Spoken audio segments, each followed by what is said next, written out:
તો આજે આપણા વિડીયોની ખાસ વાત એ છે, આજે આપણે મંદિરના મહારાજથી જાણીશું આ મંદિરનો અદ્ભુત ઇતિહાસ. જો તમે આ મંદિરનો અદ્ભુત ઇતિહાસ જાણવા માટે ઉત્સુક છો તો અમારા વિડીયો સાથે જોડાયેલા રહો અને ફોલો કરવાનું ભૂલતા નહીં.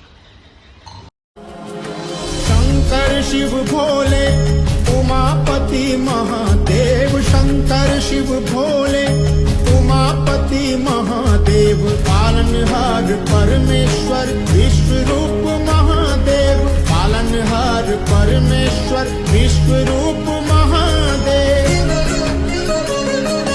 महादेव महादेव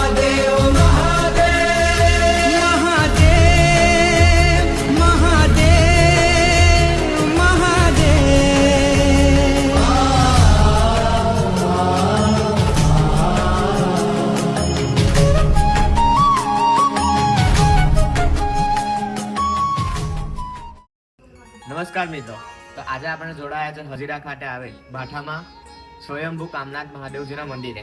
તો આજે આપણે અહીંના મુખ્ય પૂજારી શ્રી લાલાભાઈ સાથે થોડી વાતચીત કરીશું અને મંદિર વિશે થોડીક જાણકારી ભેગી કરીશું. હરિઓમ, જય મહાદેવ. હરિઓમ, જય મહાદેવ. તો લાલાભાઈ, અમારે એ વાત જાણવી હતી કે આ મંદિર આશરે કેટલા વર્ષ જૂનું છે? આ મંદિર લગભગ આશરે 200-300 વર્ષ જૂનું છે. તો આ મંદિર બનવા પાછળની એક કથા કાં તો પછી કોઈ રોમાંચિક કોઈ ઇતિહાસ હોય એ તમે જણાવી શકશો અમને?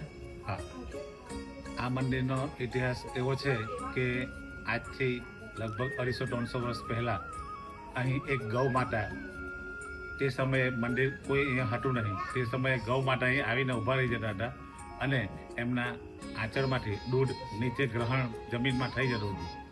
અને તે પછી એમના જે માલિક હતા ગૌ માતાના, એમણે તપાસ 2-4 દિવસ કરી અને જોયું તો ત્યાં દૂધ ગ્રહણ નીચે જમીનની અંદર થઈ જતું હતું. એમના ઘરે દૂધ નહીં આપે એટલે એ લોકોએ તપાસ કરી. તે પછી એમણે ગામ લોકો ભેગા થઈને અહીં થોડું ખોદકામ કરીને જોયું તો અંદરથી સ્વયંભૂ શિવલિંગ પ્રગટ થયું હતું. એટલે મંદિર બનવા પાછળનું મેઇન કથા આ છે, ઇતિહાસ આ છે. ઓકે, તો આપણે આ મંદિર બન્યા પછી કયા કયા ઉત્સવો એ ઉજવાય છે? મંદિર બન્યા પછી આજથી લગભગ 50 વર્ષથી લગભગ અહીં મહાશિવરાત્રિનો ઉત્સવ ઉજવાય છે. તે પછી જન્માષ્ટમીનો ઉત્સવ ઉજવાય છે. મહાશિવરાત્રિના આગલે દિવસે સાલગીરી મહોત્સવ ઉજવાય છે અને હનુમાન જયંતિ પણ અત્યારે 5 વર્ષથી ઉજવાઈ રહી છે. ધીરે ધીરે ઘણા પ્રોગ્રામો શ્રાવણ મહિનામાં અહીં ભક્તોની ઘણી ભીડ જામે છે. તો આપણે આ ભક્તોનો રિસ્પોન્સ કેવો છે? ઘણો સારો. ધીરે ધીરે ધીરે ધીરે પબ્લિક રોજ બરોજ વધતી જાય છે. લોકોના કાર્યો જેમ થાય તેમ તેમ પબ્લિકોનો અંદર વિશ્વાસ વધતો જાય છે. મહારાજ, તો આપણે આ મંદિરમાં વર્ષમાં કેટલી વખત મહાઆરતીનો કાર્યક્રમ થાય છે? લગભગ 5 થી 7 વાર મહાઆરતી થાય છે. ઓકે, તો જો તમારે મહાઆરતીનો લાભ લેવો હોય તો તમે અહીંયા આવી શકો છો. તો મહારાજ, આપણે લોકોનો શ્રદ્ધા અને વિશ્વાસ કેવો છે? તો લોકોના કામો ઘણા થાય છે અને એને લીધે એ લોકોનો વિશ્વાસ અંદર જાગે છે. લોકોના ઘણા બાધાઓ પૂરી થાય છે, લોકોની માનતાઓ પૂરી થાય છે અને ઘણા કાર્યો લોકોના સિદ્ધ થાય છે. માટે લોકોની જાગૃતતા વધે છે. એટલે કે લોકો જો ભક્તિથી અહીંયા આવે, જોડાવે, મંદિર સાથે જોડાય તો ચોક્કસ તેમની કામ અટકેલા કામ પૂરા થાય છે. તો મહારાજ, આપણે મહાશિવરાત્રી નિમિત્તે શું કાર્યક્રમ કરવાના અહીંયા?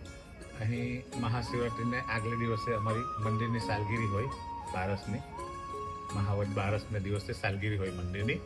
અને એમાં સવારે 9 થી 2 રુદ્ર યજ્ઞ હોય, સવારે 7 વાગે મહાઆરતી હોય, તે પછી 9 થી 2 રુદ્ર યજ્ઞ હોય અમારે, તે પછી 2:30 વાગે પૂર્ણાહુતિ હોય યજ્ઞની, 4 વાગે પાલખી શોભાયાત્રા ગામમાં ફરવા માટે નીકળે છે મહાદેવજીની, અને સાંજે 7 વાગે મહાઆરતી હોય અને 7:30 2500 માણસની મહાપ્રસાદીનું આયોજન હોય છે અહીંયા. અને રાત્રે લોક ડાયરાનું પણ આયોજન વખત કરીએ છીએ અમે. અને બીજા દિવસે મહાશિવરાત્રિના દિવસે લોકોની ભીડ અહીં ઘણી જામે છે અને રાત્રે અમારે 9 થી 12 પ્રોગ્રામ હોય છે શિવરાત્રિને મહાશિવરાત્રિના દિવસે. એમાં 2 ગામનું ભજન મંડળ હોય છે. એ લગભગ 2 થી 3 કલાક સુધી લોકો ભજન મંડળ ચાલે છે અને અંદર ઘીનું કમર ચડવામાં આવે છે દર મહાશિવરાત્રિએ. અને રાત્રે લગભગ 11:30 ઘીના કમળ દર્શન અને પછી 12 વાગે મહાઆરતી થાય છે. અને ઘીનું કમળ મહાદેવજીને એટલા માટે ચડાવવામાં આવે છે કે એમણે જે ઝેર પીધેલું એ ગળા માટે અહીંયા અટકી રહેલું, એમાં માતાજી અહીંયા બેસીને અટકાવી દીધેલું હતું. અને તેની ઠંડક માટે આપણે ઘીના કમળ, ઘીથી ઠંડક રહી છે, દૂધથી ઠંડક રહી છે, એટલા માટે આપણે ઘી છે, દૂધ છે, એ બધું આપણે ચડાવીએ છીએ મહાદેવજીને. તો આપણી આજની યુવા પેઢી માટે તમે શું સંદેશો આપશો? બસ જીવનમાં મહેનત કરે, આગળ વધે, નસીબના આધારે બેસી રહેવાનું નહીં. મહેનત કરવી તો જરૂરી છે હા, અત્યારના મહેનત તો સમયમાં. કરવી જ પડશે તમારે. અને કર્મ સારું રાખવું હંમેશા, કોઈનું ખોટું કરવું નહીં, કોઈનું ખોટું લેવું નહીં. બસ એ જ આપણો સંદેશો છે. તો સર્વ ભક્તોને જણાવવાનું કે અહીં હજીરા રોડના ભાઠા ગામમાં સ્વયંભૂ શ્રી કામનાથ મહાદેવના મંદિરે પધારશો અને દર્શનનો લાભ લેશો. તો મારા તમે આટલી સારી સારી વાતો અમને કીધી એ બદલ તમારો આભાર. જય મહાદેવ. હર હર મહાદેવ. હર હર મહાદેવ. તો આપણે મારાથી આટલી સારી સારી વાતો જાણી, મંદિરનો ઇતિહાસ જાણ્યો.